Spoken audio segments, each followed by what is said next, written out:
भारतीय संविधानापेक्षा कुठलाही राजकीय नेता मोठा नाही किंवा कुठलाही कार्यकर्ता मोठा नाही. कुठलाही राजकीय नेता असो किंवा कोणत्या पार्टीशी कोणत्याही पक्षाशी त्याचे संबंध असो किंवा मग ते सत्तेत असो किंवा सत्तेच्या बाहेर असो, त्यांना भारतीय संविधानाचा दणका बसणार म्हणजे बसणार. तुम्ही जर गुन्हा केला असेल तर तुम्हाला त्याची सजा मिळेल म्हणजे मिळेल. हे भारतीय संविधानाने पटवून दिलेलं आहे. आणि पुन्हा एकदा भारतीय संविधान व त्याचसोबत डॉक्टर बाबासाहेब आंबेडकर यांचा कायदा भारत देशामध्ये सर्वात वरती आहे हे पुन्हा एकदा दाखवून देण्यात आलेलं आहे. तर नेमकं घडलंय काय आपण पाहणार आहोत. परंतु तत्पूर्वी तुम्हाला विनंती असेल, चॅनलवर जर नवीन असाल तर चॅनलला नक्कीच सबस्क्राईब करा. मित्रांनो, भारतीय संविधानानुसार आपल्या इथे कोणी राज्यकर्ता असो किंवा कोणी या ठिकाणी सत्तेत असेल किंवा कोणी विरोधी पक्षात असेल किंवा कोणी कुठल्या मोठ्या संघटनेशी संबंधित असेल, कुठल्या पक्षाशी असेल, त्याचा काही फरक पडत नाही. त्याला सजा मिळते म्हणजे मिळते. जर त्याने गुन्हा केला असेल तर त्याला सजा मिळणार. हे भारतीय संविधान पटवून देण्यात पुन्हा एकदा आपल्यासाठी सक्षम ठरलेलं आहे. तर नेमकं घडलंय काय आपण पाहणार आहोत. मित्रांनो, राष्ट्रीय स्वयंसेवक संघाच्या 9 स्वयंसेवकांना ज्या जन्मठेपेची शिक्षा व फाशीची शिक्षा सुनावण्यात आलेली आहे.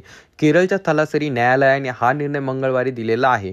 2005 मध्ये CPIMचा कार्यकर्ता रिजित शंकर याची हत्या करण्यात आली होती. 3 ऑक्टोबर 2005 रोजी ही घटना घडली होती.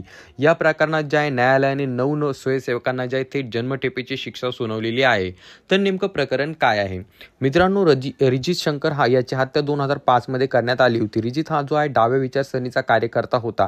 राष्ट्रीय स्वयंसेवक संघ व कम्युनिस्ट पक्ष यांच्यामध्ये वादावादी सुरू होती. तर त्यामुळे 3 ऑक्टोबर 2005 रोजी रिजित हा त्याच्या घरी चालला होता. तेव्हा त्याला रस्त्यामध्ये त्याला व त्याच्या मित्रांना अडविण्यात आलं व त्यावेळी स्वयंसेवक संघाचे जे काही कार्यकर्ते होते, RSSचा जो जमा होता त्या ठिकाणी आला व त्यांच्याकडे शस्त्रे होते. त्यांनी जे आहे त्या ठिकाणी रिजित व त्याच्या मित्रांना मारहाण करायला सुरुवात केली. या मारहाणीत जे आहे रिजित व त्याचे अनेक मित्र चांगले मोठ्या प्रमाणात जखमी झाले व त्यामध्ये रिजितचा मृत्यू झाला. आणि त्यानंतर जे आहे त्या RSSच्या कार्यकर्त्यांवरती जे आहे गुन्हे दाखल करण्यात आले व त्यांना जे आहे कोर्टाकडनं जे आहे चांगलीच मोठी सजा सुनावण्यात आली. तर मित्रांनो, या प्रकरणामध्ये जे आहे पोलिसांनी काय काय दाखल केलं होतं ते आपण पाहूया. मित्रांनो, ज्यावेळेस RSSच्या कार्यकर्त्यांना अटक करण्यात आलेलं होतं तेव्हा त्यांच्याकडे 2 तलवारी, त्यासोबत एक मोठा खंजीर, स्टीलचा रॉड व त्याचसोबत अनेक हत्यारे पोलिसांनी त्यांच्याकडून जप्त केली होती. तसंच पोलिसांना जे आहे त्या आरोपींचे कपडे जे आहे रक्ताने माखलेले कपडे देखील मिळाले होते. या प्रकरणात 14 मार्च 2006 रोजी जे आरोपपत्र दाखल करण्यात आलेलं होतं आणि आतापर्यंत जे 28 साक्षीदारांची साक्षी या प्रकरणात नोंदविण्यात आली व तशीच 59 पुरावे दस्तऐवज जे पोलिसांकडून ओळख पटविण्यासाठी त्या ठिकाणी दाखल देखील करण्यात आलेली होती. तर मित्रांनो, आता या RSSच्या गुन्हेगारांना कोणत्या कलमांतर्गत सजा मिळालेली आहे. IPC कलम 303, त्यासोबत कलम 307 व त्यासोबत कलम 143 अंतर्गत यांच्या विरोधात गुन्हा नोंदविण्यात आला. तसेच 341 व कलम 324 या कलमांतर्गत देखील त्यांच्यावरती गुन्हा नोंदविण्यात आलेला आहे.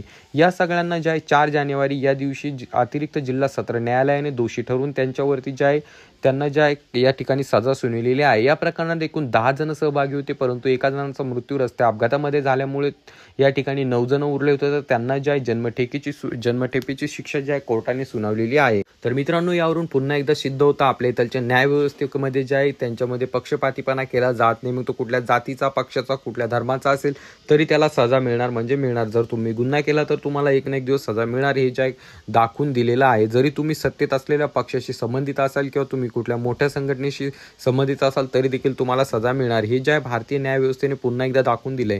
तरी तुम्हाला याबद्दल काय वाटतं खाली कॉमेंट करून सांगा. चॅनलवर नवीन असाल तर चॅनलला सबस्क्राईब करा.